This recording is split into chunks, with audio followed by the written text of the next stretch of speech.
Hey everybody, welcome to The Chill Spill with me, Brendan. And I'm Caitlin. Welcome to the first episode. We're pretty excited to be doing this. And Caitlin, why don't you tell everyone at home what this is?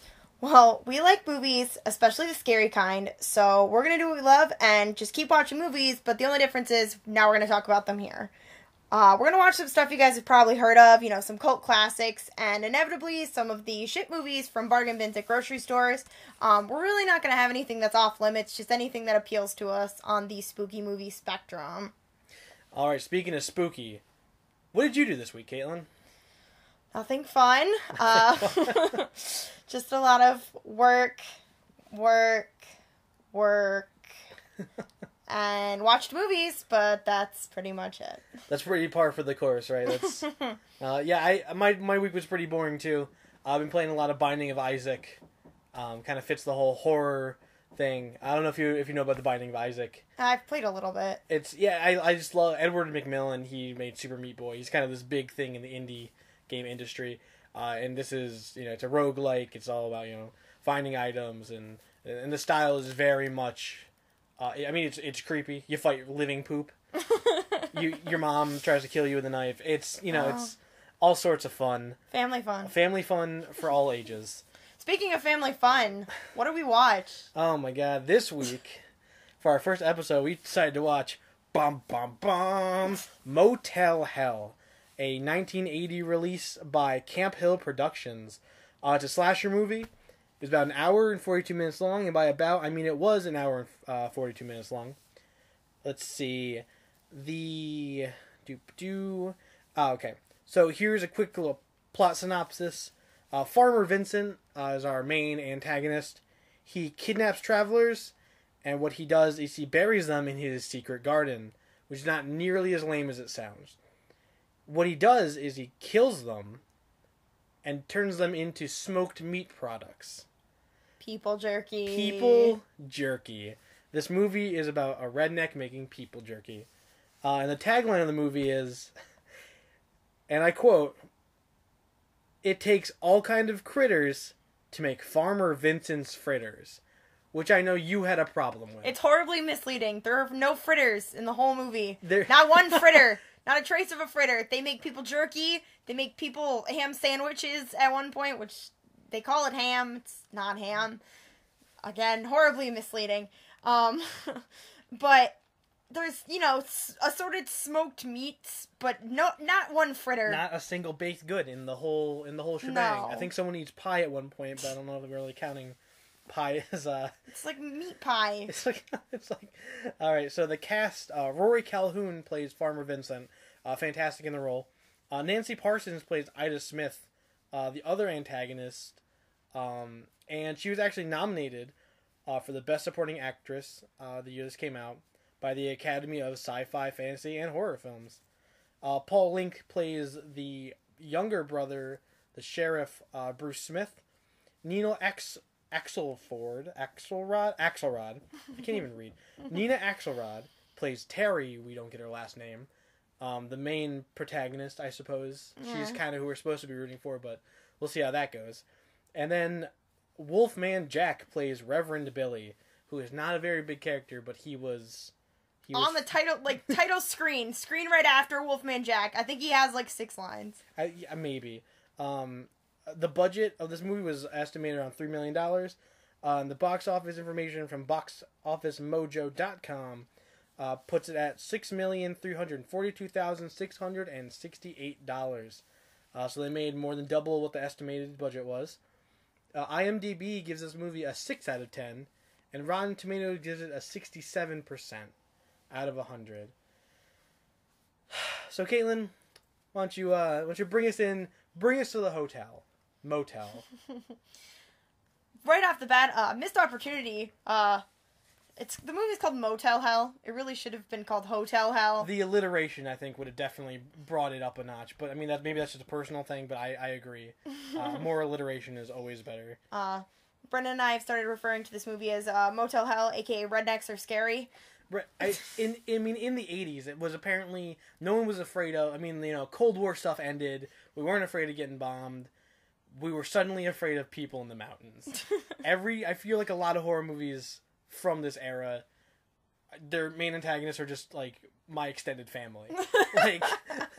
like I would see them and be like, oh hey, it's your Uncle so and so. Right off the bat, you have to appreciate this beautiful cinematography. Takes you in to this flickering motel sign, where the motel that Farmer Vincent runs is called the Motel Hello. And of course the O is flickery, so it says Motel Hell. Ooh. And it's just... I'm really mad that they blew their load immediately in this movie. They're like, you know what? Let's drop the bomb now. And they do several times in the movie.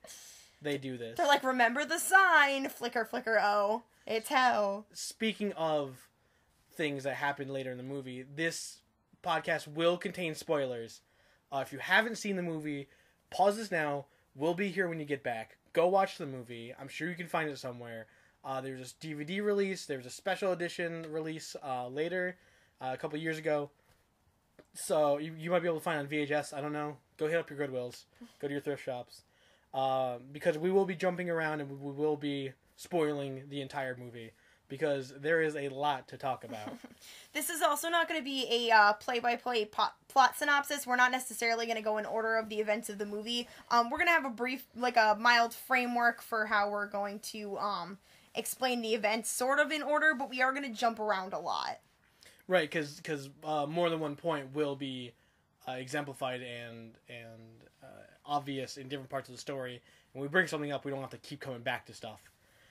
Such as the sign flickering. Come on. I know it's the 80s, and I know it's kind of like, you have to get it out there quick so people can grab onto it, but come on, Motel Hell. I also, at this point, have to point out the soundtrack by Lance Rubin. Fantastic soundtrack. This movie does have very, very scene-setting music. They definitely use music to their advantage and sway how you're supposed to be feeling. So let's get into not the first, but the first capture and kill that we see. Mm-hmm. The first scene opens up, and Farmer Vincent's at home, and he gets his gun out off of the rack on the mantle. Like we all have. I mean, I have at least 3 or 4 guns hanging over every mantle in my house. Just in case I want to go people hunting. Also called murder. So, and he does the classic automatically cock your shotgun once you pick it up in a movie thing. Which I love. I mean, that's great. I mean, they do it like 10 times in this movie. And he goes out, and we're introduced to our main protagonist, Terry. She's riding on the back of her motorcycle with her, what we're supposed to assume is her boyfriend. Yeah. Her boyfriend, Bo. And what Farmer Vincent does is he shoots the tires out. Causing the most docile motorcycle crash ever. They look like they were lightly pushed. Like they sort of roll down the hill as if they weren't just going, even if they were driving, dirt road speeds, 30 miles an hour, if someone shot the front tire on a motorcycle out, it would not just cruise to a stop and lightly flop, which apparently causes both of the members to be incapacitated. So if you go casually rolling down a hill, you're done for. You're gonna turn into people jerky. So Farmer Vincent puts Bo in the back of his truck, and then puts Terry in the passenger seat because she wasn't as out as Bo was for one reason or another. I'm sure it was a good reason. So then we open up the next day, and this is where we start to dislike Terry. I mean, at least I started to dislike Terry.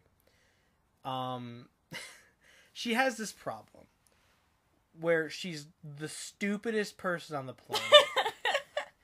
And it's consistent and persistent, and it just, throughout the whole movie, I know you're supposed to feel bad for Terry. I mean, would you say they're trying to make you feel bad for Terry? I think Terry's supposed to be, to some level, a relatable character, and you're supposed to care what happens to her. But she suffers from the syndrome that most horror film characters suffer from, where she's not very likable, but you're supposed to like her.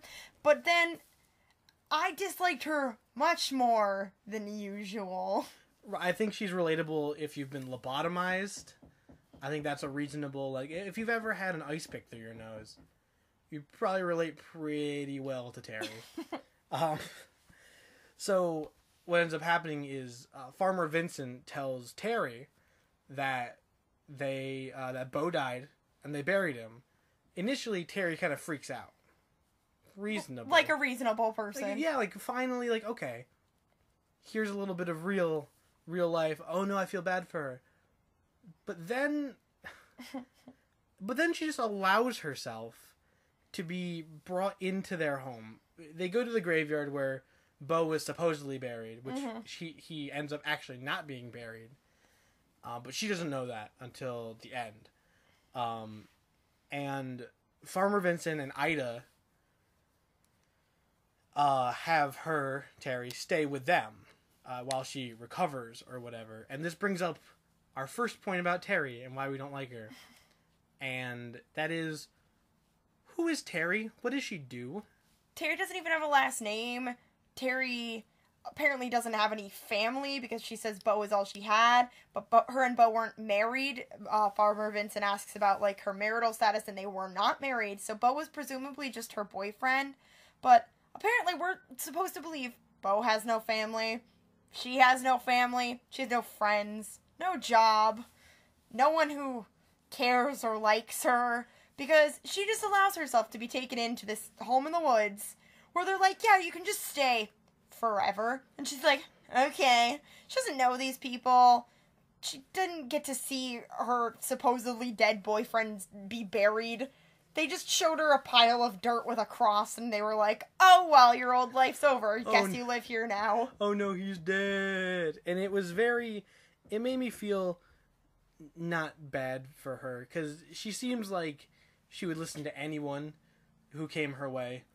If Bo himself told her that he was dead, if he was like, Terry, I died, and he's very clearly alive, she'd be like, oh my god, how? Like, she's not bright. Which is, that is kind of a trope of this genre, where our protagonists aren't the brightest bulb in the box, and they have a rough goings ahead. So in between these two scenes, when Terry is still knocked out, and before we see the whole cemetery scene, there is another scene that is interesting. And out of place. And very out of place. It seemed very strange. So, Farmer Vincent owns a storefront, and that's where he sells his people jerky. And nobody knows it's people jerky. People think it's just assorted smoked meats. Yeah, he never... Which is another point. That's very odd. It's just smoked meat.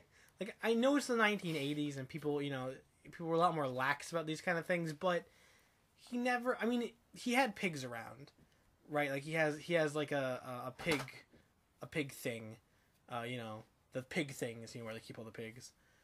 For some reason, I can't think of the word. A pig pen? Pig pen, thank you. A pen. And so maybe he just people are going to assume it's pork, which they're not totally wrong. It's part pig. He says it's like an amalgamation of pig and people, which is fucked.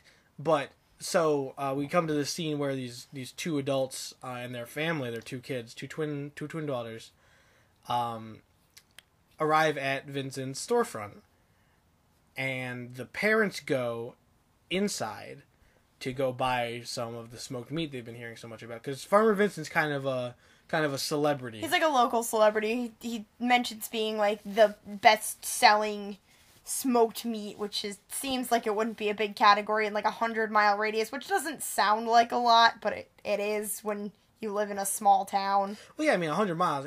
There's got to be a major city somewhere near him. Probably. I can't imagine he's so far away from civilization. I mean, everyone's driving through his frickin' burg. I have to point out that Farmer Vincent missed a golden opportunity.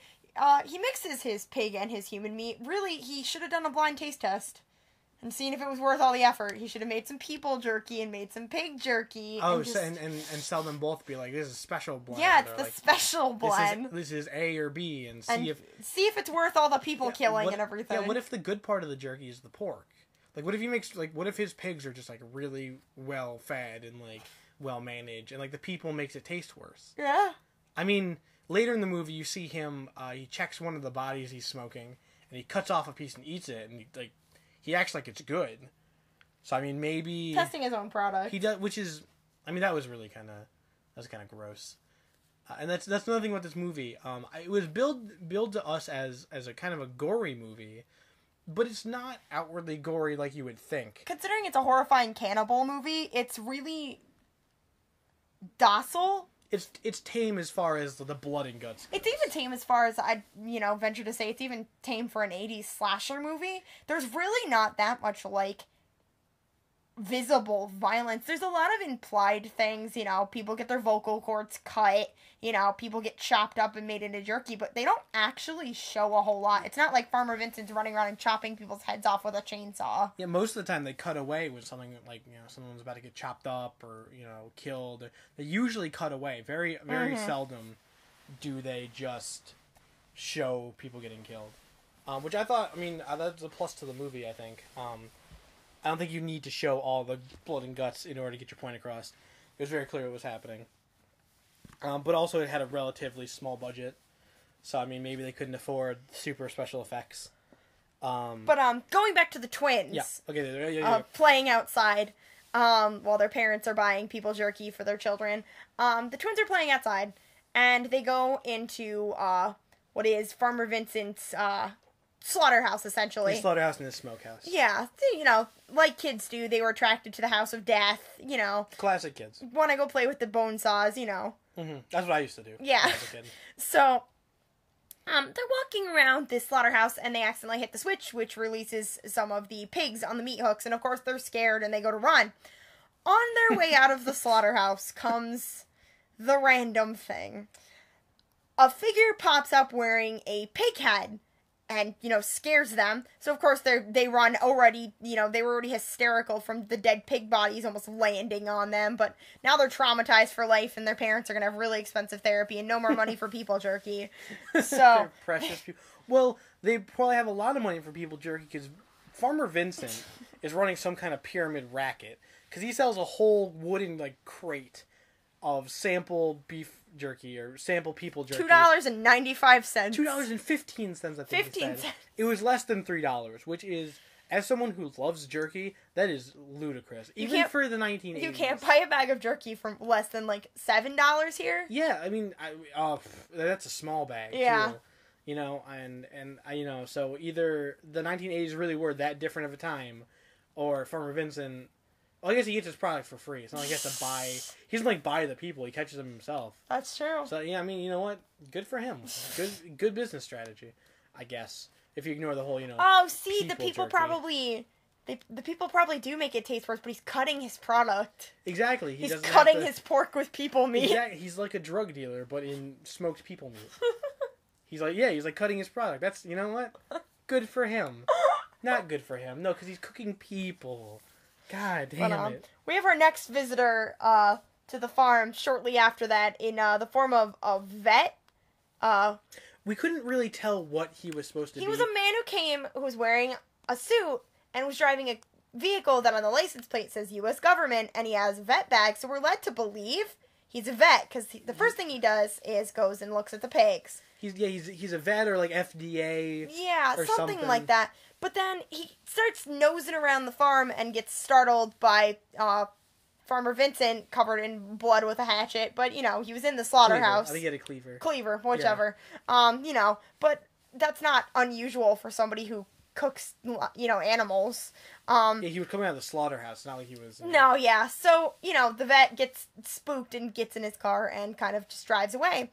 But then he did what anybody who works for a government agency will do and came back in the middle of the night with no assistance to investigate. Classic. I feel like when I when I go to the DMV, right, and it's the state government, I feel like if I don't give them some information, they're gonna come in the middle of the night to get it. You know, they're not gonna like call me or this call is where me in. this was my first problem. It wasn't the people meet, you know.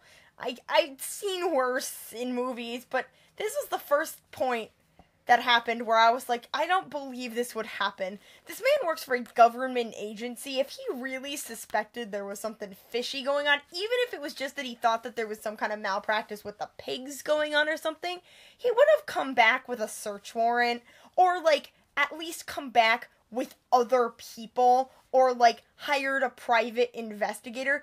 Unless this guy, which I mean he must be just the dumbest fuck on the planet, just came back in the middle of the night. You know, U.S. government official, he's trespassing, breaking and entering. So even if he found anything, I mean, it would have been thrown out of court. Yeah, which is horrifying. And they've been, I don't know what state they were in, but the double jeopardy laws probably wouldn't let Vincent be convicted again. They just have to shut it down. Yeah. You know, I mean, extenuating circumstances. I mean, he did. But Bob does find some stuff. Bob is the vet. Bob is the vet. His name is Bob, by the way. A lot of B names. Yeah, you know what? What he ends up doing is he finds Farmer Vincent's secret garden, which is not a euphemism, and it's the door to it's locked. It's all covered in ivy, and you know it's very well hidden if you don't have eyes. It's a big old gated area hidden in the bushes. It is not very. It's at the end of a dirt road, too. Like, it's very clearly that road goes to somewhere. Oh, it must go to this giant wall of ivy. Like, that's not the most suspicious thing on the planet. So, the door is locked, obviously, because what he's about to find is not something Farmer Vincent wants anyone to find. So, Bob does the reasonable thing, and he climbs over the fence.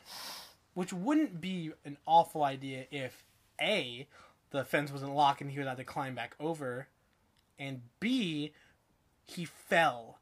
He got to the top of the gate and fell and made the loudest grunt. Bob made a racket. Bob fell like a little bitch. And I want to point out, Bob is not like a lithe, young He's a short, chubby guy. He's like balding. He's what you expect a man named Bob to look like. Yeah, he's government agent Bob, and he is not threatening. He does not have any kind of authoritative swagger. He is like a pencil pusher that got sent to the Captain Jerky murder farm and is now toast. So Bob ends up looking in the secret garden. He finds a field and he hears some strange noises, and that was part of what spooked him last time, is he heard these strange noises coming from the slaughterhouse. But you know, slaughterhouse's weird noises, you know, you don't really think much of it, but apparently Bob, the special needs government agent, did. So secret agent Bob. So he comes upon this field that's behind the gate with these strange sacks just all over the field. And when he gets to one, it starts moving and making sound. So Bob, again, being a reasonable human being, reaches out and just goes to touch one, because when you see something gross on the ground, and you're government agent Bob, you just gotta... Special secret agent Bob. You just gotta get in there. You gotta put your hands all up in there. So now we have tampering with evidence added to Bob's laundry list of crimes. of being bad at his job. So he reaches out and pulls the sack from what we now find is a person buried from the neck down in the dirt, with a big laceration on their neck that's sewn shut. And based on their disgusting sounds, we can surmise, and it's later confirmed, that their vocal cords have been cut. And at this point, I want to point out, the sound design of this movie is pretty freaking good. The noise that they make, this horrible, guttural, awful noise. Well, Ida actually makes the point at one point that they keep their tongues in because they don't cook their tongues because they don't taste good and they don't mix with the pork meat. So they leave their tongues in, but they slit their vocal cords straight across. So they make a sound that's believable, that's... I mean, I've never personally cut anyone's vocal cords. No. But if I were to, I'm not saying I'm gonna, don't put me on a government list, but it would sound like it was like a gurgling, and it was, like I said, the sound design was impeccable. It was solid. I was surprised at how good it sounded. Even though the whole sound quality as a whole was a little grainy. It could have been the copy I had, but ignoring that sound is memorable and gross. And I think that's what they were going for, and they nailed it. Good job, Camp whatever studios, Camp Hill Productions. Bob gets what was coming to him, and he gets hit in the head with a shovel. Oh, yeah, and he gets brained. It's made into a people plant in the ground like he deserved. And at this point, I want to point out, while we're watching the movie, we take notes. The best way to recall anything is to have two mediums of which you're interacting with it. Say you're reading a book. You want to be writing down what's happening. And so we took that concept and went with it. And at this point, I was trying to figure out what to call these people gardens. And I came up with a couple good names. I got the fallow fields, right? Kind of like a fallow field. But there's girls, too. Don't be sexist. But so I changed it to, and this one's not even any better, the guy gardens, but they were girls. And we landed on people plants. And I'm okay with people plants. Because a lot of these people aren't named outright. And they don't really discuss a lot of the names. Some of them are just like credited as. Well, supposedly we're supposed to believe that none of these people had anybody who was following them, looking for them, anybody who loved them, because the entire movie, not one person comes looking for any of the people plants, and they have a thorough garden towards the end. I think it's about 10 people. I think it's about 10 people. I think it's like 8 to 10 people. Not a single one of them had anybody come look for them, anybody make calls, and as we mentioned, Bruce is... Actually, I don't think we brought up Bruce. Bruce? No, we didn't? Oh, okay. We forgot about Bruce. Bruce is the sheriff, who is the younger brother of Vincent, Farmer Vincent. So Vincent's got the cops wrapped up in that his younger brother is the sheriff, who we are led to believe, and later it's confirmed that he didn't have any idea what was going on, but we're very much under the impression that Bruce didn't do as much investigating as he could have. Because it was his brother. Because it was his brother, so he kind of kept things under wraps, but nobody called the sheriff's office looking for their friend, not one time. Not a soul. And out of 10 people, I mean, and how close Bruce was to this issue, it probably could have gotten solved pretty quick if one person made a phone call. But it was also, we do have to kind of put it into the frame of, it was the 80s. Maybe they were all of them were kind of described as, all of the victims that we know about were, travelers or people who didn't stay put for too terribly long. So maybe people expected them to be gone for a while. And the movie isn't terribly clear either about how much time passes. Caitlin and I both believe different things. I think it all happened over a week or two. I'm led to believe, based on the fact that Vincent and Ida are like religious extremists, essentially. They have the church channel on all the time, and they're always watching televangelists. And but I'm led to believe, just based on the way the TV show is formulated and the amount of people that are acquired and stuff like that, I personally believe that the movie happens over the course of 3 weeks to a month. Yeah, so, I mean, which is, I don't know if that's the movie's credit. I don't know if I can discredit them either. But it's a question. There's no set timeline in the movie. Maybe if we really looked, there would be a calendar in the back or something. Yeah. But they definitely do not specify, like, how long Terry's been there, how long since the accident, blah, blah, blah. Nothing. Yeah, and which, this movie does that a fair bit. There's a lot of stuff that we'll get to later. You have to come to your own conclusions about a lot. Which I like and dislike. I mean, it's a personal preference. Some people don't like it. Some people like it a lot. So here we go. Oh, here comes my favorite characters are introduced at this point. Right after Farmer Vincent knocks out Bob with the shovel, we're cut to a band traveling in a van. And the name of the band is Ivan and the Terribles, which I thought was an awesome name for a band. And they look like cool motherfuckers. They looked like some like classic 80s metal looking dudes. And I pointed out this trend in horror movies. I just wrote in big bold letters in my notebook the reefer, because they were smoking that reefer. Classic degenerate thing to do in the 80s. Well, the 80s, a lot of the slasher movies that came out of the 80s did have this underlying tone of, if you do bad things, you'll get fucking killed. Yeah, it's like they were trying to teach a lesson. But, like, doing it in, like, if you have sex, if you smoke weed, if you, don't go to church. Yeah, if you this, that, and the other thing, and it's This movie definitely had some of that. Exactly. So Farmer Vincent apparently knows they're coming, or he just like stays outside all the time to hunt for people when he's not smoking meat or being a weirdo. And so what he does is he lays bear traps in the road, to get their tires, which was really odd. I mean, of all the things, bear traps. I mean, I'm not Farmer Vincent, so I mean, I never thought about it, but not my first choice for traps. Farmer Vincent didn't have thumbtacks. He didn't have like a spike strip he could have made. No. Nothing. He's like, bear traps will work. Farmer Vincent wanted it to feel like real hunting. But this is one of my favorite lines in the movie. So Ivan in the Terribles, Ivan, the lead singer, is driving. I assume he's a lead singer since his name is on the bill. Which is weird that he would be driving because I don't know. Maybe he was just really ambitious. He looks back to his bandmates. He's like, "Hey guys, we better find a place to crash." And then they crash their car. And then they crash. Oh my god, it was the greatest. I laughed pretty hard. And this movie does that a lot. It's a funny movie. Funny things happen in this movie. They tell jokes, and they crack wise, and you kind of forget that this movie is about people getting kidnapped, planted in the ground, and made jerky. Well, it's got this very much overlying tone, and we'll point it out again and again, I'm sure. Farmer Vincent and Ida are likable characters. You don't hate them, even though they're slitting people's vocal cords, putting them in the ground, killing them, and making food out of them and feeding them to people unwillingly.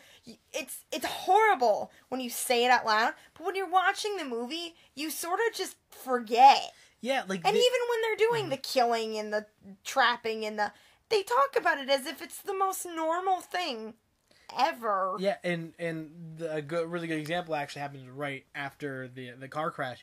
Farmer Vincent knocks them all out with chloroform or something. Chloroform in a fire extinguisher. It looks like it's like something to spread pesticides. It looks like a fire extinguisher. It's labeled in big letters, chloroform on the side, like big old block letters. Hopefully, good thing is brother's the sheriff. If you get pulled over with a big fire extinguisher full of chloroform, somebody's gonna know you're up to no good. So at this point, Farmer Vincent and Ida have this really funny back and forth about the creativity of capturing people. Farmer Vincent makes a comment. He's like, "You know what? I really like the traps." Farmer Vincent is essentially Freddy from Scooby-Doo. He is. He's like, I love. He loves traps. He loves creating the traps. He's like, because it lets me be, creative. And at this moment, you kind of see him and Ida like, oh yeah, it's good to have like an artistic outlet. And they laugh and they joke, and you forget that there are 4 people unconscious in the back of their truck. You forget that they're not talking about paper cutouts or scrapbooking. Yeah, they're not scrapbooking. They are making people jerky. But they're just talking about, like, creative outlets, artistic, no, horrifying. Yeah, and that's the endearing nature of these characters. Right after that, they go and you actually see the first planting.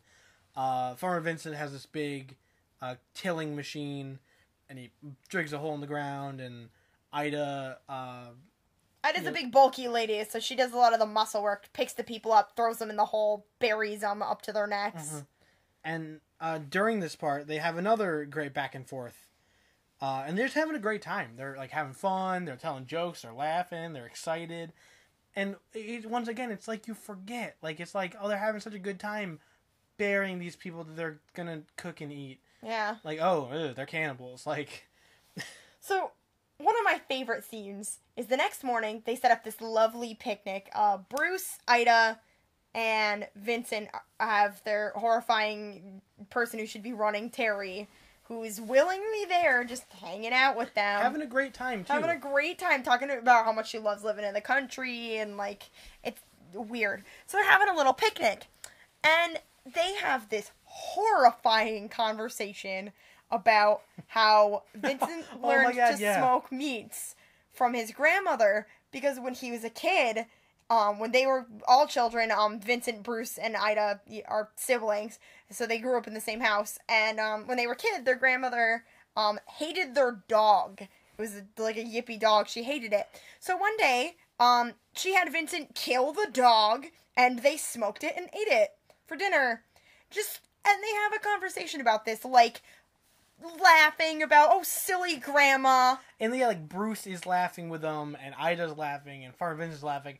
And the look on Terry's face, she's like, you guys knew you were eating a dog? And Bruce is like, yeah, it wasn't that bad. I mean, it was my favorite thing in the world. It was kind of stringy. It was kind of like goat, horrifying. Wasn't it? And, like, it was a very candid discussion. That was the first moment Terry even remotely reacted like a person to something. It doesn't happen often, but she mostly reacts like a blank-eyed, not okay person, but... She usually acts like she's been lobotomized. Is precisely. But for this moment, she has clarity like, oh my god, these people might be kind of crazy. But that goes away pretty quickly. Yeah. Because we get this odd transition. So Ida was drinking during this picnic, and she almost tells the secret of Farmer Vincent's famous smoked meats to Terry, which of course we know is people. Soylent Green is people, and you see Farmer Vincent act. He lashes out at Ida. He punches her in the stomach. Yeah, he hits her with a beer can in his hand in the stomach. At this point, I should point out Farmer Vincent and Ida are also related.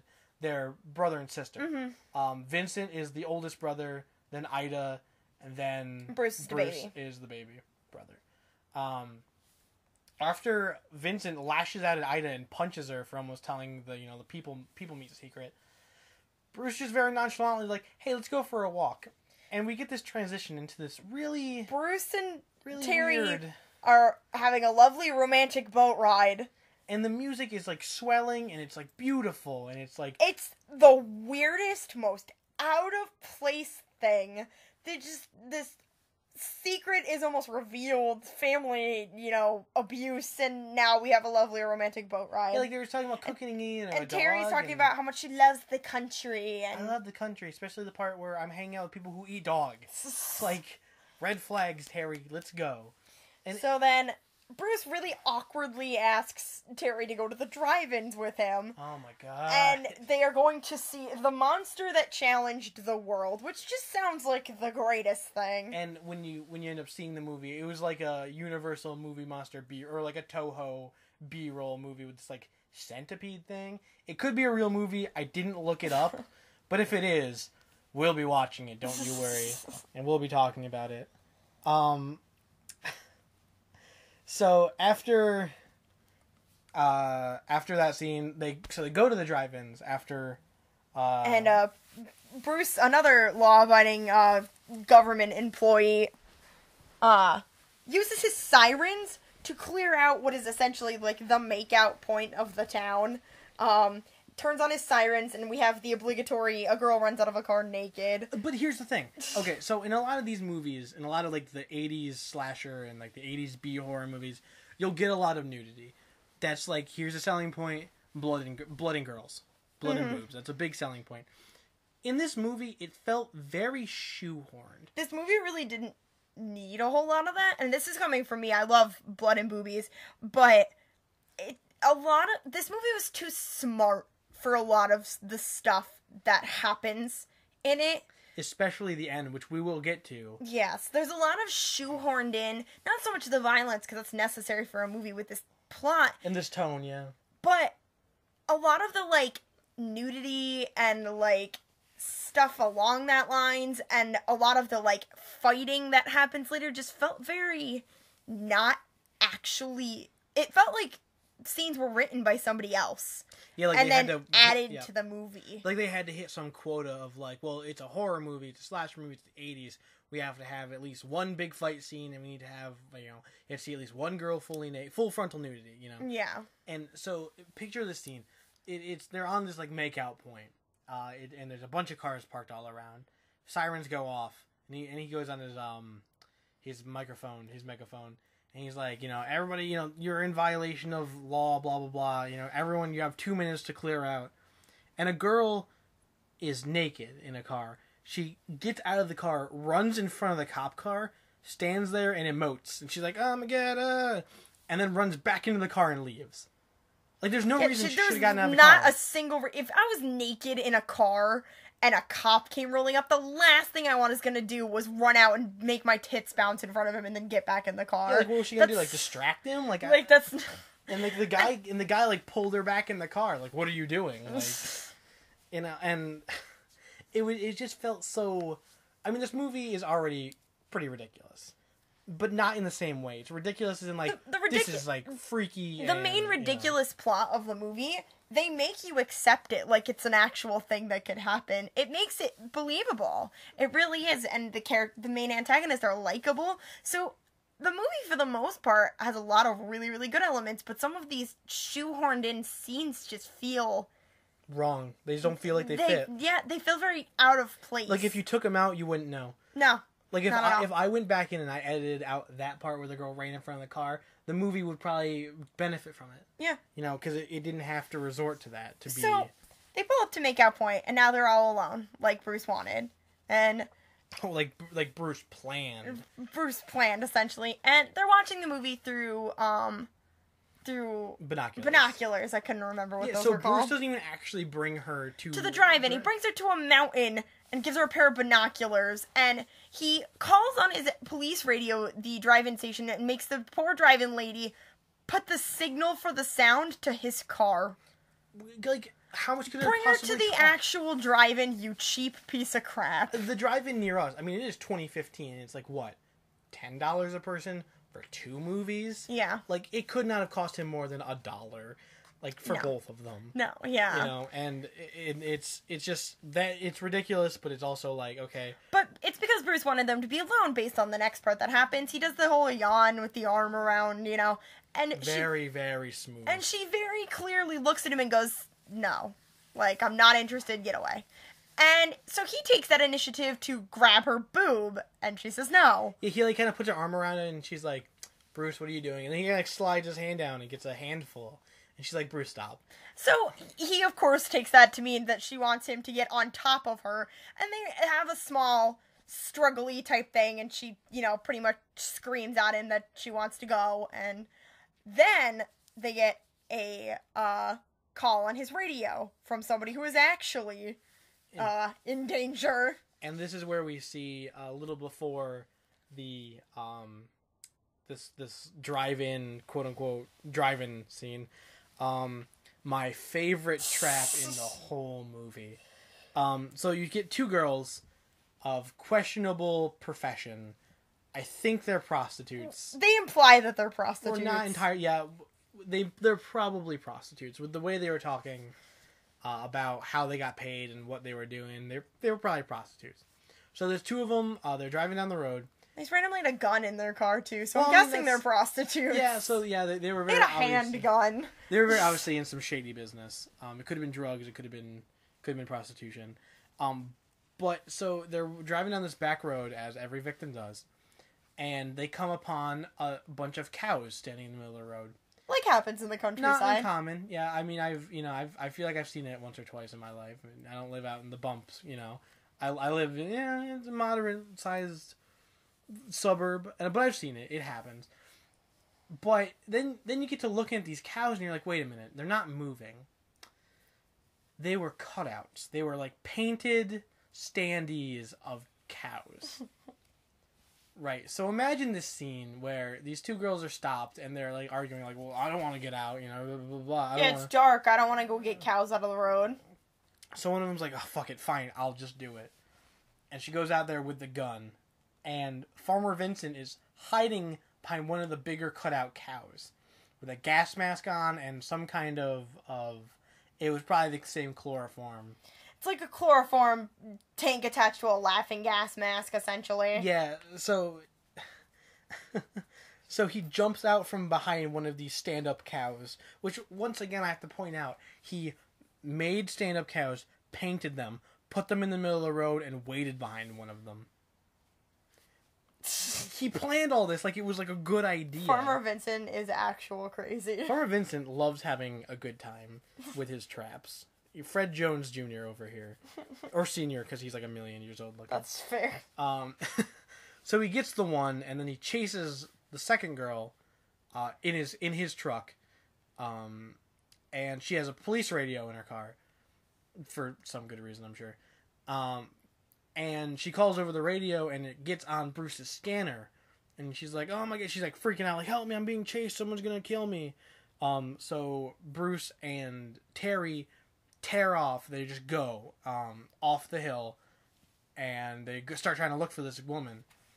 They end up getting stuck in like a mud hole or something. Yeah, they randomly like got stuck in like a sinkhole or something. It was, I don't really. It was a good plot device for getting them to not get to the girl in time. Yeah, so then Farmer Vincent obviously traps her. He pushes her car into a lake or a bog or a swamp or something like that.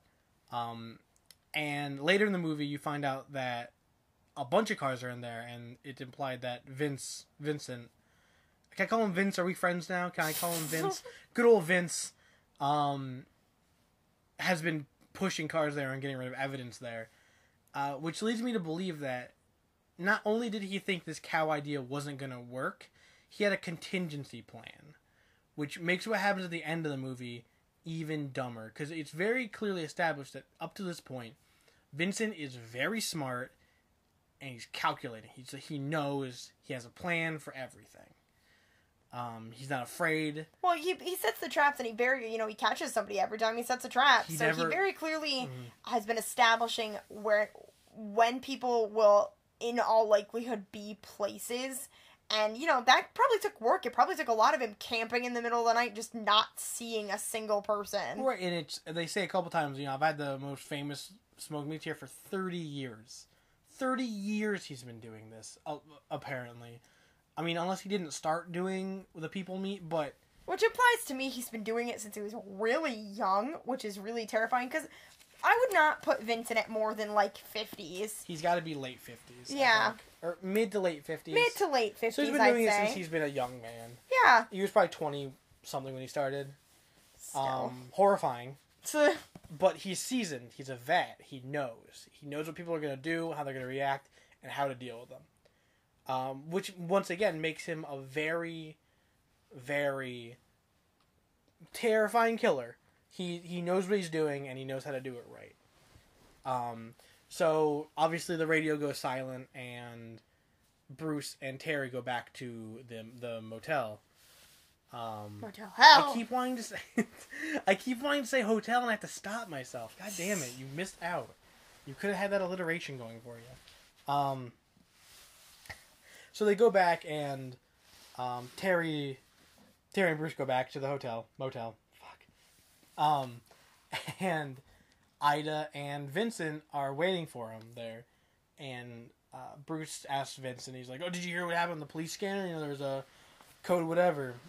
And Vincent's like, "No, I didn't hear." And Ida's like, "I did. I think it must have been prank calling kids." And immediately Bruce is like, "Darn those kids." Like he never thought for an instant it was actually someone in trouble. Yeah. It was like, He's must have been those darn kids. Those kids. And at this point you realize, Bruce is a pretty awful cop. And he's like the sheriff. He's like the only law for this little town. Yeah. And he's really bad at his job. Yeah. He's the only thing protecting people from Vince and Ida, and obviously not good at his job. And at this point, once again, we have to reiterate, what is Terry doing? She doesn't have a life. She hasn't tried to leave. She's like, okay, this is my life now. Yeah. And she's just super cool with it. I'm just gonna go ahead and let my caretaker's weird brother try to get me naked and putter about, and this is me now. Yeah, I guess I'm doing this. Nobody's that chill. There's not a person on this planet who's just okay with that kind of crap. But after the police scanner business, isn't that when our favorite couple happens? Oh, boy. So, we have the degenerates. The true degenerates. The deviants. I am very fascinated that this couple came out of the 1980s. They seem very out of the timeline, to be perfectly honest. I know the 80s... had their own sexual revolution and such, but, they just seemed very... They had a lot of things going on. It seemed like they were trying to meet a quota. Yeah, for how many fetishes one person can have. Well, okay, so I wrote them down as, hip people.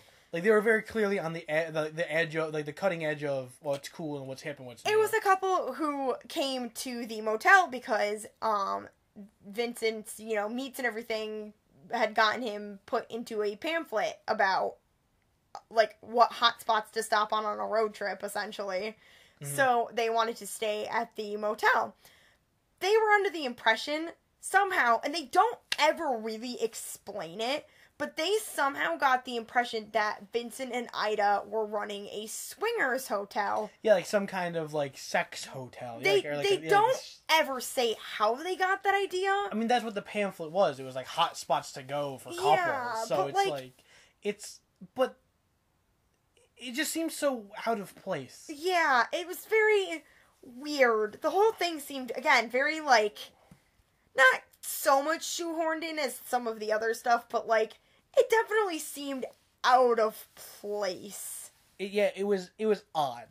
And the whole interaction with that couple was just strange. So what ended up happening is Vince, I can call him Vince, right? Vince and Ida gave them a room key, and so they're staying there. And then we get this scene of the female. It's a couple. It's a man and a woman wearing a black unitard. Wearing like a black unitard and really high heels and a whip, right? So she's obviously supposed to be like a dominatrix. Except she just starts like whipping shit in the room. She starts breaking things. Just like whips a lamp and like she's dancing around, whips a picture off the wall. Yeah. Which I'm like, this is really cool that they hired this very talented whip user to be in Motel Hell and play a character for 10 minutes. Oh, it had to be special effects. Oh, I mean, the noise. I mean, okay, so I have to kind of knock points off for the sound design. Because normally in this movie, generally speaking, they do a really good job with the sound. But they use I feel like they use the same whip cracking noise for every time she used the whip. And then the man came out in his weird little clear vinyl miniskirt and his bra over his shirt. Yeah, it was like they were trying to like, oh look, we're being like, look at these deviants. It was just like, looking at it from a 2015 scope, it's like, I feel like even sexual deviants don't look like this. Right, like they went out of their way to make it look super weird. Yeah. And which, So then, Ida and Vincent come into the room just as the man is laying on the floor fully clothed as the girl just pours baby oil on him. It was so weird. I don't understand what they were hoping to accomplish. Yeah, he's like, come on, grease me up. And I'm like, I don't... like, is he going to jump his whole body into her? Like, I'm so confused. Is this how sex works? I must have been doing it wrong, because... So, Vincent and Ida come into that nonsense, and so, the couple thinks, again, that they're just, like, running a sex hotel, so that when they come in with rope and a tank of what they think is nitrous oxide, but really it's his chloroform tank, they think it's awesome.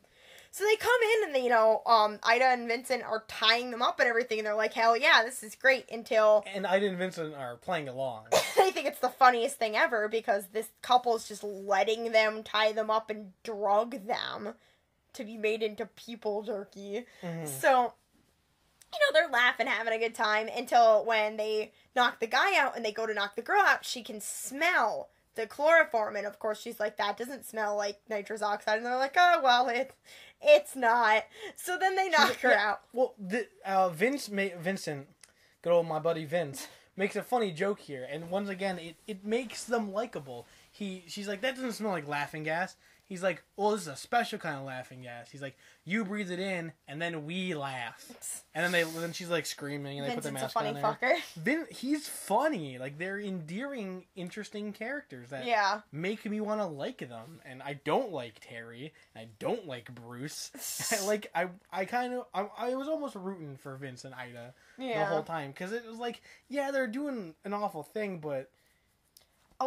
Back to Terry... The next scene that happens is confusing, and we have a couple of different theories.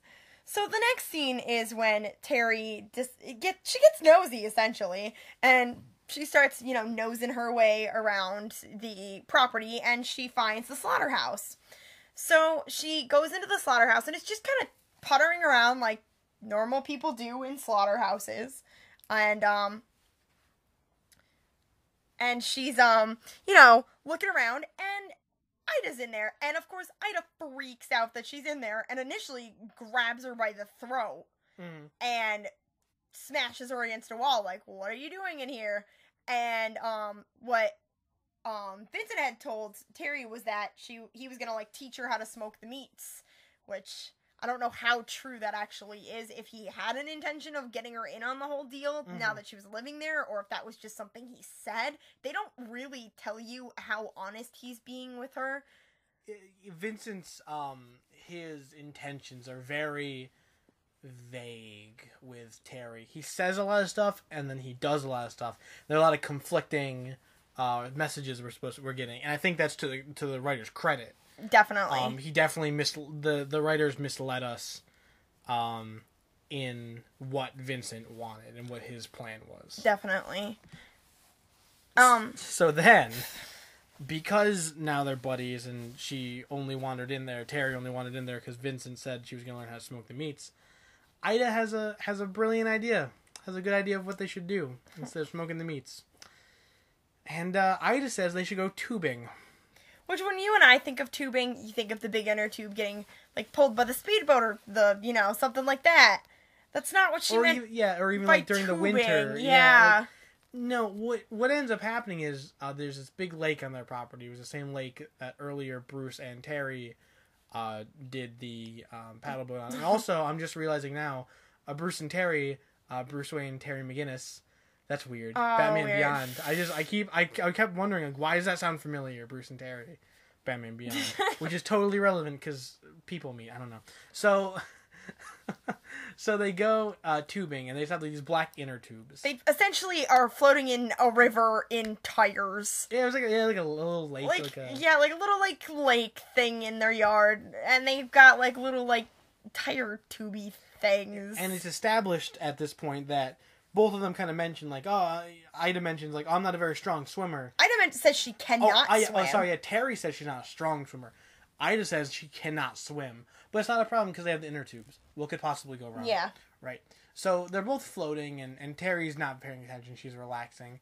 And it cuts over to Ida, and she has a box cutter in her hand, like a little razor blade in her hand. And what she ends up doing, she pokes a hole in her own inner tube to trick Terry into coming over to help her so she can try and drown Terry. Because it's implied that there's some jealousy going on. Even though Ida and Vincent are related, there's some kind of you're taking time away from me and my brother. There's some kind of strange relationship thing there, and I don't know if there's some mountain people hooky dookie going on there. Yeah, I don't know if it's kind of like an incestuous thing. But I really hope it's not. Ida definitely, and it comes up later on again, has some sort of weird fixation on Vincent and is very upset that Vincent is showing some kind of favoritism to Terry. Right, this Terry is the one that he, kept alive. Terry is the one that, he saved. And then after this, when Ida tries to drown Terry, Vincent jumps in and saves her. So there's this very weird relationship going on there, and it's very obviously one-sided, but it's very bizarre. And they never really describe exactly what it is, but I think it's very much something about wanting all of his attention, and now there's somebody else to take the attention. And while may not be like a sexual attraction, there's very obviously an obsession. And at this point, I wanna say, why was Vincent around? Vincent drove away.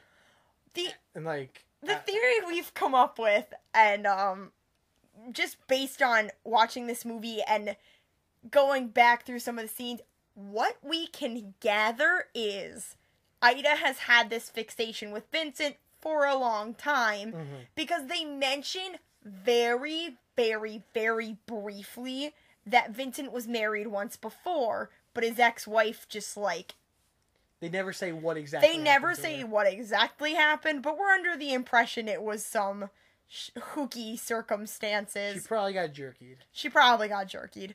So, we're under the impression that Ida had something to do with his wife disappearing.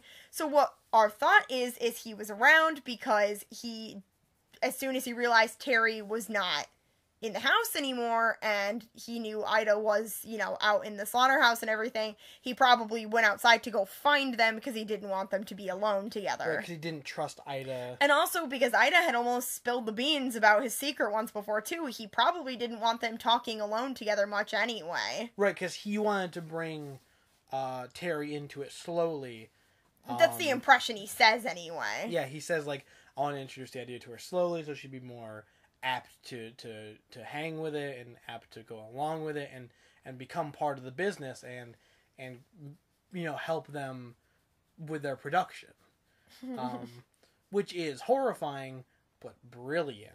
Well, it ends up working to some degree because after Vincent saves Terry from being drowned by Ida, Ida leaves the room, and of course, Terry is for some reason naked in the bed.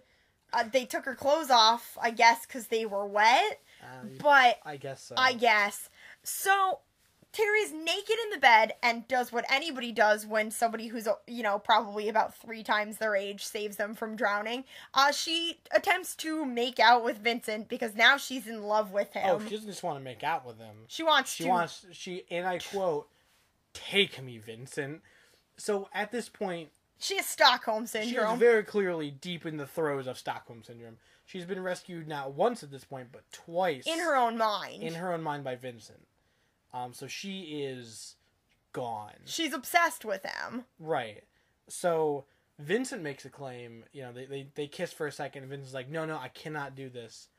Being the good old boy that he is, he's like, we have to get married first.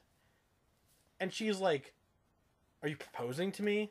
And he's like, he doesn't really answer. He doesn't give a very good, straight answer. And then she's like, I kind of want to be alone right now. Which I initially thought was like her saying no. Her being like, oh, my boyfriend did just die recently. Maybe I shouldn't get married to the freaky man I'm living with. Yeah, the freaky man who took me in and is just generally weird in this weird family. But apparently what that meant was, give me time to think about it. Oh God, yes, please. Because the next day, Vincent is going to the local preacher man and asking him to marry them. And at first I thought maybe he just assumed she was going to marry him, or he was just going to make her marry him whether she liked it or not. But they got back to the house and she's talking about the fact that she's getting married. She's excited. She's actively like, yeah, married. That's good. Yeah, so this is the point where, is that when it happens, or does it happen? Oh yeah, yep, here it goes. So after the marriage, ceremony talk with the preacher, they come back and they have some champagne. And this is interesting, because this kind of hints at Vincent isn't totally forward with exactly what he wants. Exactly. So they're all drinking champagne together. Ida's there, Vincent's there, and Terry's there. Bruce is not there because right before this, when Bruce heard the news that Terry and Vincent were getting married, he proclaimed his love to Terry, so Vincent took a shotgun off the wall and fired at a police officer. More than once. He shot after his car while he was driving away. Blew a hole in his own wall. Yeah. Like, Vincent shot at him and then kept shooting at him. So they're all sitting there, of course, after this run-in with the police and guns. Of course, they're having a little celebration. And they're drinking champagne. They have one glass of champagne that, which apparently just makes Terry gone as shit. Because Terry was not paying attention. Because Ida takes a little dish off the tray, something was covering something. A party blower. It was a party blower, yeah. It was like the... Because that's what you do when someone proposes to you. You get out your party hats and party blowers they also had, randomly. They also had the really small party hats on them. It was very bizarre. Like, they were like children's party hats. Like, they couldn't find like adult-sized party hats. Like, I get they're in the boonies, but they sell things there still. Yeah, and they, So Ida there's like a dropper, some kind of poison something. They never say it's some kind of strange drug. Yeah, so they, Ida puts a couple drops in Terry's second glass of champagne, And I don't know how Terry didn't see this. Because it turned her champagne green. It was green. Yeah, like sludge-ass green. It was very... It looked like Kool-Aid. Looked like she just put green Kool-Aid in her champagne. Yeah, that's not actually pretty good. Yeah. That should be the Motel Hell drink of choice. When you're watching this movie, you have to drink champagne with a green Kool-Aid in it. So they drug her and knock her out. And Vincent looks at Ida. He said, "Okay, let's get to work." Like he knew it was going to happen, and he watched her do it. He watched Ida do it, so it must have been the plan. Because what they do next is, they're harvesting some people for some jerky. So I'm under the impression that Ida drugged Terry so that Terry wouldn't try to come get involved again. But why, if Vincent really does love Terry, which, we don't know how much of that is true, but if he really truly did love Terry, wouldn't he just, tell her he had some work to do and to stay inside? Or, Yeah, I'd be like, I'm gonna go out for a while. I'm gonna be slaughtering pigs, it's gross, don't come out. How about that one? Yeah, she'd probably be like, okay. Yeah. She very obviously loves Vincent. I mean, even if it's Stockholm Syndrome, it's still a legitimate, it's still an emotion she's feeling. And so we get this scene of this harvest, the harvesting of 3 of the band members of Ivan and the Terribles. And this part was interesting because it showed that Ida and Vincent are not horrible monsters. They're just normal horrible monsters because they put these hypnotist devices in front of them. They're like flashing lights and like a spinning epilepsy warning. Yeah, also epilepsy warning. I'll put it in the description of the video or something just to warn people because this part is trippy. Lots of flashing lights, and I don't want anyone dying because of Motel Hell. Go die in a better movie. But here's the thing. They're hypnotizing whatever they're going to harvest. It's like flashing lights and a spiral thing. It's like a little mechanism. And the whole time Vincent is talking to them, and, he's like, look at the disc and the lights, and it's, better than any drug trip you've ever had, and, just talking to them the whole time while they're being, he hypnotizes them. And he puts them into a stupor before he kills them. And while they're in the stupor, he has Ida put a noose around each of their necks, which is connected to the tractor, and she just drives the tractor a couple inches and snaps their necks while they're all hypnoed up. So they mercy kill them, essentially. They put them under before they put them out. Yeah, exactly. They don't just bring a hammer and smash their head in, Yeah. Which I think also it's either like a mercy killing or it's to preserve the body. I mean, either way, they're not uncaring monsters. No. A couple times they say, I'm happy we do it this way, and once again they're having a great time.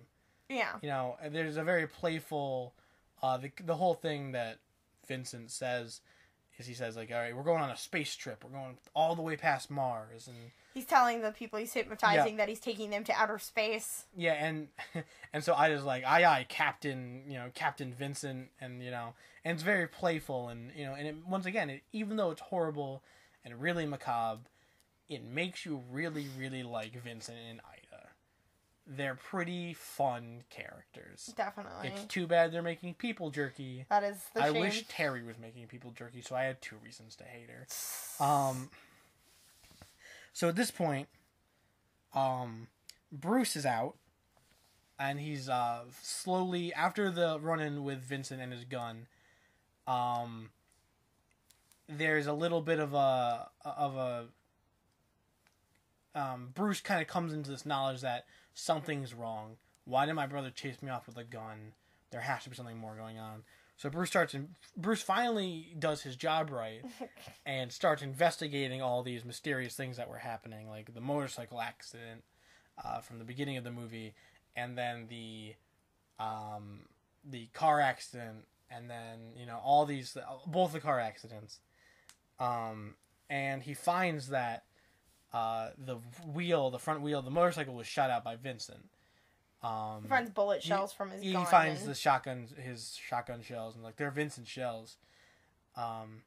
And then he finds the car that was pushed into the bog or the swamp, and he finds other cars there, he makes a statement to Terry in the next scene that, you know, there were at least 200 cars in there, which, calm down, Bruce, there's no way 200 cars would have fit in that bog. But the point remains, you know, there was something in there. You know, there's a lot in there. He used it, Vincent used it more than once. So, Bruce finds all this information. He goes to go save Terry. Because, of course he is. Because he loves her and, you know, tried to rape her or whatever. So, because that's what love is, apparently, in Bruce's world. I mean, he has been eating people for the past 30 years. Also, it is heavily implied that Bruce has no idea that it's people. Bruce is not in on the family thing, because it's revealed later. By the way, this is like near the end of the movie, so there's more stuff coming out. The end of the movie happens pretty quickly, but not quick enough, because it is not great. It's revealed that Bruce ran away from home when he was like 11, and so he came back to be the sheriff. Back to be the sheriff, yeah. Came back to his hometown to be a sheriff, which is actually, that's a trend that happens in a lot of movies. Like, came back to be the sheriff, and all these bad things are happening. They've happened in Pumpkinhead 2. Yeah. Blood Wings, which I'm sure we'll get to at some point. So Bruce goes back to save Terry, and he's telling her all these things, and Ida is actually in the house to get food, because her and Vincent were prepping the 3 members of Ivan and the Terribles for smoking, because they were running low on meat, I guess. And so Ida's in the house, and she overhears the conversation between Bruce and Terry. And Ida actually ends up knocking Terry out. I'm sorry. Ida knocks Bruce out. Ida knocks Bruce out. And brings Terry with her to the slaughterhouse. And with everything that she's heard, and everything that she knows, she didn't kill Bruce. She should have killed Bruce, but she didn't kill Bruce. Yeah, Ida made a mistake in not being diligent, I guess. Smart. Yeah. Ida done something different if I was her. So bringing the laughs. But seriously, she should have done something. I get that it's her brother, but Ida, what are you doing? In the meantime, while all this is happening, oh yeah, this is super cool. Ida is dragging Terry to the slaughterhouse and everything. They show the people field where all our friends, the gurgly people plants, are, and Bo, the one who was Terry's boyfriend originally, the one who was driving the motorcycle. Remember him? It's been a while. Rocking his way out of his little hole, and he is managing to pull himself loose from his soil. So that's happening while all this is happening. Right, so Bo ends up wiggling his way out. He gets free. He takes the bag off his head and all that stuff, and he starts freeing the other people in the people field. Presumably looking for Terry. Yeah, looking for Terry, but he's like, well, I might as well help him, you know. And so they all get out, and Terry, Vincent, and Ida are all in the slaughterhouse now, all in the smokehouse, and Vincent's like, Ida, just go for right now. I need to talk to Terry and tell her what's going on and show her what's going on. So Ida leaves, and as she's leaving, when she gets to the house, she gets ambushed by the people plants. And they knock her out, and we're not sure what they do with her yet. Because what they do is awesome. But we'll get to that after the worst part of this movie. And this scene that we're about to talk about felt like one of those scenes that they added in because they needed to hit some kind of quota, or some kind of, like, the executive producer, or whatever. Someone wanted them to add this to the movie to sell it better. So, what happens first is Bo, our people plant friend, gets into the slaughterhouse and starts fighting with Vincent.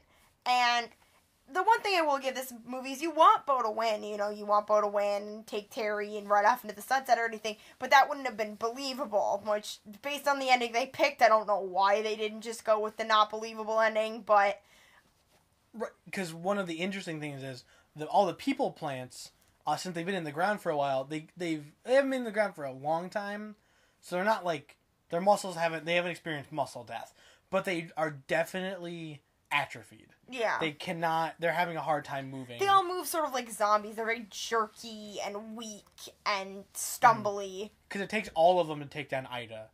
And like we said, there's about 8 to 10 of them. Yeah, so they do end up overpowering her. And then, like you were saying, in the fight, it ends up not working out for Bo. Bo loses. Vincent chokes him out and throws him out a window. Yeah. No. He throws him in the into the smoke room. Oh, does he? Yeah. So I assume he either asphyxiates on the smoke, or he threw him into a fire. Oh, there you go. So I think he's dead. Bo is gone. I know he threw him through an opening in the wall. I think they showed it before. I think it was the smokehouse. Okay. But I'm not sure. It was not very clear. No. But so Bo is out for the count, and then Bruce wakes up because Ida done went and messed everything up. Bruce wakes up and Ida took his gun. He's like, "Oh no, what am I gonna do?" And he remembers. He's like, "Oh yeah, right. Vincent just has guns just hanging around his house." So he takes one of the shotguns off of Bruce's mantle and goes looking for. And cocks it as soon as he picks it up. Out of Vincent's mantle, and of course he's holding a shotgun, so he has to cock it. So he cocks the shotgun and leaves to go search for Terry. And then, Kaylin, what happens then? The weirdest part of the whole movie. So, Bruce enters the slaughterhouse, and Terry's tied up on, a little, conveyor, the conveyor belt where they file the people down to, where they wash them and stuff like that. Terry's tied up to this conveyor belt. And Vincent comes out of the back holding a chainsaw and wearing a pig head. Like what had happened earlier when the pig head had jumped out and scared those twins. Way in the beginning of the movie. Way in the beginning of the movie, which we later learned through us going back and looking at the footage, was Ida, scaring the children out of the slaughterhouse, which makes sense, keep the kids away from the people meat. But why Vincent is wearing this pig head mask now makes zero sense. He's fighting his brother. It's not like he doesn't know who he is. Bruce knew it was Vincent. And it's not like it was good armor. It wasn't good armor. I imagine it must have inhibited his vision. It made him more stumbly. It made him a bigger target. Also, I want to point out this little fun fact we got from IMDb. And I just do not understand how this worked. It took them 5 12-hour days to film this upcoming fight scene. And it does not look like it took them any more than an afternoon. I mean, they fight with chainsaws. They chainsaw fence, essentially. Okay, so Bruce has the shotgun, and of course it gets knocked out of his hands and just goes into, I don't know, magical Horrorland ether, and it's just gone for the rest of the fight. So Vincent comes at him with a chainsaw, and Bruce dodges and ducks and weaves, and then Bruce gets a chainsaw. And they start, clashing chainsaws, and it just... going from room to room, chainsaw fencing. Yeah, they're, fighting, and there's, cutaways to, oh, I got cut in the leg, oh, man. And it just, in this movie, where the whole focus is these traps and secrets and, almost like an espionage feel, all of a sudden you get this, big old bombastic, boisterous fight scene.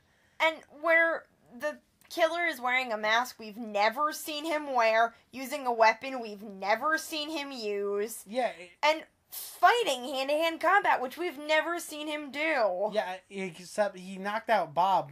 He was sneaking up behind him. Yeah. And, every time, you don't see, Vincent was never established as a big physical presence. No, he's like a 50-something-year-old skinny white guy. Yeah, he hunted with a gun. He set up traps for people. He run down people in his car. He never physically was in any altercations. No. Until this point. With the younger, sprier, stronger Bruce. But that doesn't translate in the fight either. They're very evenly matched, and they really should not be. No. I know Vincent works in, a smokehouse, slaughterhouse, so he's... Bruce is a cop! Yeah. He had to pass some kind of training, whether he's the sheriff of a small town or not. He had to go to a police academy. Yeah, I mean, he and his... they both have physical jobs, and they both kind of grew up on a farm. And so they're, I understand that there's a certain amount of strength with that. But it just seemed so... It just did not fit. and I wrote down that it really took away from the whole movie's tone. Yeah. Because it was very much a hush-hush secret, scary, calculating, enemy thing, and then it became this, I'm gonna have a pig head and a chainsaw, I'm gonna get you. Like, oh, okay. And I refuse to believe that nowhere in that whole smokehouse, slaughterhouse, that Vincent didn't have at least one trap somewhere. Yeah. Or, like, God forbid he even, like, just created something on the fly. He was smart. Yeah, like, he was resourceful. He wouldn't pick up a chainsaw and slap a pig head on and be like, I guess we're fighting I now. guess this is what I'm doing, yeah. Like, he changed his entire MO just so they could have a cool fight scene. Yeah. Which was not cool. It was not a good fight scene. It's not actually, it doesn't really look very nice. I mean, I'm sorry if people like that scene, but it really doesn't look very nice. It's really not very well choreographed. I think in a different movie, by itself, it could have been a competent fight scene. Yeah.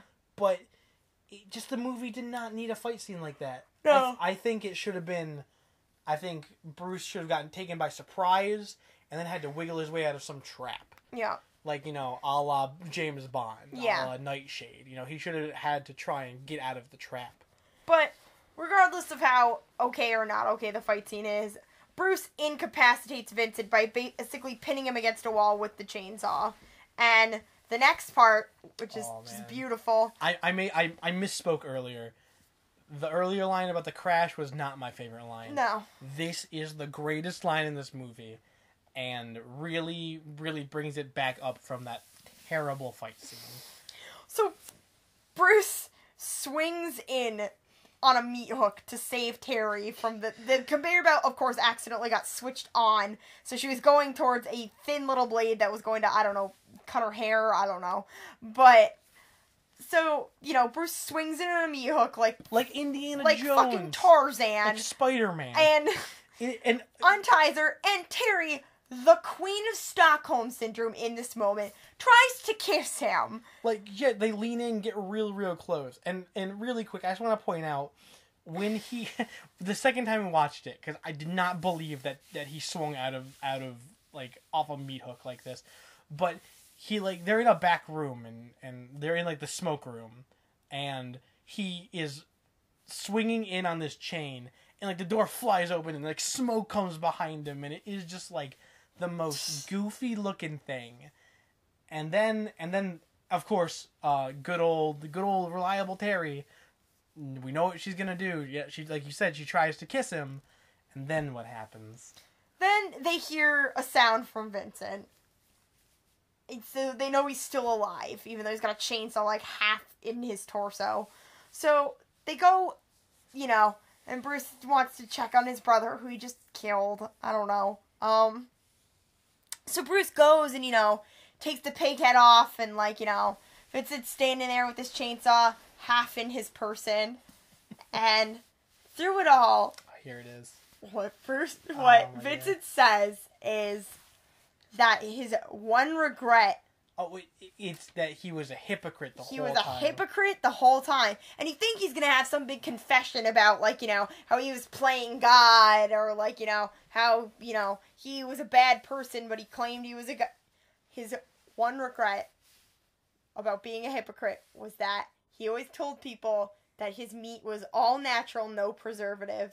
This man's dying words were, I used preservatives. And this just shows you the level of depravity and depth of which Vincent was believing his own lie. And it was just brilliantly delivered by the actor Rory Calhoun. He just, I used preservatives. And it was just this big confessional, he was saying something that was actually poignant, and that was his one true regret. That was this man's dying regret. Not all the people killing, or drugging, or having a garden full of people buried, or, feeding human meat to children. No. It was that he used preservatives. Oh my, it was magical. It was literally, it brought the movie, so the movie was, for me, it was an 8, and then the fight scene made it a 7, and that line, boom, 9.5. It just, the way it was written just so perfectly illustrates how crazy they really were. But it was such a normal thing to them. Like when they were talking at the picnic about eating the dog, or about how they were joking and, like horsing around when they were killing people. They're laughing about drugging the lady while she's screaming, like... Yeah, and they're like cracking wise, and it's like, he thought it was fine until the line that he crossed personally was using preservatives. And like, brilliant writing. 10 out of 10. Congratulations, you brought it back. So Terry and Bruce escape, the slaughterhouse, and they're just kind of figuring out what the fuck to do. And Vincent, before he died, had said to Bruce, you can have the motel and you can have my secret garden. And Bruce was like, what do you mean? And he told him about, the secret garden. He didn't tell him the specifics. He just said, I have a secret garden behind the fence at the end of the dirt road. Mm-hmm. So, of course, Terry and Bruce go to look at the secret garden, but all the human plants are gone without a trace. Yeah, which is something they attacked, Ida disappeared. They never explain They never explain where all the people plants went. They just stumbled off into the sunset and just were gone. Not a single one of them stuck around to, help anybody or see if anybody would help them or, try to communicate. No. They all just left. And note that Bruce is still a police officer. His police car was out front. His police car was parked right up front where they would have had to walk by to leave. They must have seen it because it was in front of the porch where they killed, or where they attacked Ida. And now we find out what happened to Ida. So, the people plants brought Ida back to the secret garden. And when Bruce and Terry go to the field, there's one bag in the field. And you think it's going to be the stereotypical, you're like, oh man, they buried her. Her head's under the bag. No. Not quite. So, they buried her head side down in the ground. And we don't know if they killed her first or if they buried her alive, but they dug her a hole and buried her head side down and left just her feet sticking out of the ground. Her feet twitched, so I think it was implied that she was asphyxiating and she died when they got there. Yeah. Because perfect, movie protagonist timing. And she died in the greatest way possible, and I'm so happy they did that. Yeah. But I am equally as mad that they never explained what happened to the plant people. No, they just gone. There's no sequel to this movie. This is the only one. I looked. This movie came out in 1980. It didn't even come out on DVD till 2002. Yeah. So clearly it was somewhat relevant, but nobody cared. And nobody was ever like, maybe we should write something about what happened to all those people. Maybe they have a support group. Maybe they're all friends because they went through this awful thing together. Right. And it's, and of course the final shot. I like when movies do this. Except this was goofy. It was almost the same as the first shot. Where it was like the Motel Hell sign. But the O on the sign, at the end of the word hello, just started flashing and exploding into fireworks, like it was shorting out or something. And I'm like, okay, so that's where the rest of their budget went. It's like they had we have $300 left.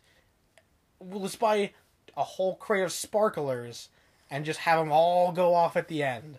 And the sign literally explodes. And the sign literally, it explodes, and then we get the credits. And they never say what happens to the motel. There's a little back and forth between Terry and Bruce right before the movie ends about... Terry said we should just burn it. It burned down to an evil place. And Bruce is like, that's arson, you stupid. We're calling someone. But we never get to see who they call or what they do. And we don't know what happens to the plant people. And I don't know if Terry and Bruce are getting together now. Oh, probably. Until someone else saves her. Bruce is her thing until someone else saves her. Probably. So, that's where the movie ends. Credits roll. So, what are your closing thoughts? What are you thinking? How do you feel about Motel Hell, the cult classic? So, I was pleasantly surprised and disappointed at this movie all at the same time, because I was pleasantly surprised in that it was billed to me as just a really gory slasher movie, which I like for what they are. Yeah, they have their niche. Yep. But typically speaking, I don't think they're scary. I don't think they're terribly interesting. They're just kind of mindless fun. Yeah. But I was pleasantly surprised that this movie was not that. But then on the flip side, I was so disappointed that it had so much potential to be like my favorite movie. And really did. Yeah. And because, you know, I like so many elements of it so much, and it is for the most part very well acted and has likable characters, and it's interesting, but just the unanswered questions about where the plant people go, you know, what some people's final intentions were, what's going to happen now. Like, there was too much left just open, and then the shoehorn in scenes plus that just really took it down a couple notches for me, because it really felt like somebody... the vibe I honest to God got is they got into the filming of the movie and they're like, this is taking too long, just finish it with a stupid chainsaw fight. Right, like they had to meet like a deadline. They're like, well, just like chainsaw fight, that's fine. Yeah. We'll knock it out in a couple days. It very much felt like that to me, like, oh, well, a chainsaw fight, you know, I'll throw some titties in there for good measure. Like, it's just, it felt like they had something so solid, and whether the original writer just was, you know, trying to appeal to what he thought should be in horror movies, which is very much the way I feel, is that the writers, you know, had a concept and they're like, fuck, we need titties and violence in there. But at the same time, as a 1980 release, where does that stack near the other iconic horror movies of the time? I mean, there were some in the 70s and stuff like that. They it was had already something there. Yeah, it was already kind of an established they had things like Wizard of Gore and stuff like that, I think, had already come out. Wizard of Gore. I know what we're watching. I felt very much the same. Like, there were so many parts where I'm like, this just does not fit right. I thought, I hear some people say it's almost like a satire on the horror genre, which I disagree with. I see why they would say that, but I think it was played too straight. Yeah. They did not I really don't think this movie is as much parody as people think it is. And it's not as gory as people think it is, and it's not as parody as people think it is. Yeah. But I think it is. I had a great time watching it. It's very good. It was engaging. Like you said, the actors, fantastic job. I understand why Ida's actress, why she got that nomination. I love the soundtrack. The places that that Lance Rubin brought us with the very at home scene setting music. It was really, you know, and I kind of understand the IMDb score 6 out of 10, Rotten Tomatoes 67%. I understand why people see it as kind of meh. I get why it got very middling scores from people. It's a very middle of the road movie. It's very passable. Yeah. And I think it had potential. It had potential to be fantastic. Yeah. And I think the plot holes and the shoehorn segments really, it didn't kill it, but it definitely brought it down. And I think ultimately it added a deep sense of trying too hard. It was very clearly trying to fit a skeleton of the genre. Definitely. And it didn't need to. And I wish I could go back in time and be like, guys, I promise you don't need to do that. You know, and I have some swing, because I think this could have been an all-time horror classic instead of a cult classic. Yep. Because it has too many hang-ups for the casual watcher to be like, good. Yeah. So who would you recommend this movie to? What kind of watcher do you think would enjoy this kind of movie? I mean, I think anybody who likes kind of off the original framework slasher movies would definitely like it. Mm-hmm. I think anybody who really liked Texas Chainsaw Massacre, like I do, would like it too, because it's got that same kind of vibe to it where it's creepy mountain cannibal people. Right. So I think, if you've got a friend who's really likes movies, like The Hills Have Eyes, Texas Chainsaw, stuff like that, they would probably like it. And anybody who likes just movies that are a little bit different as far as slasher films go, because not the typical with a knife. Exactly, slasher. Because it is, it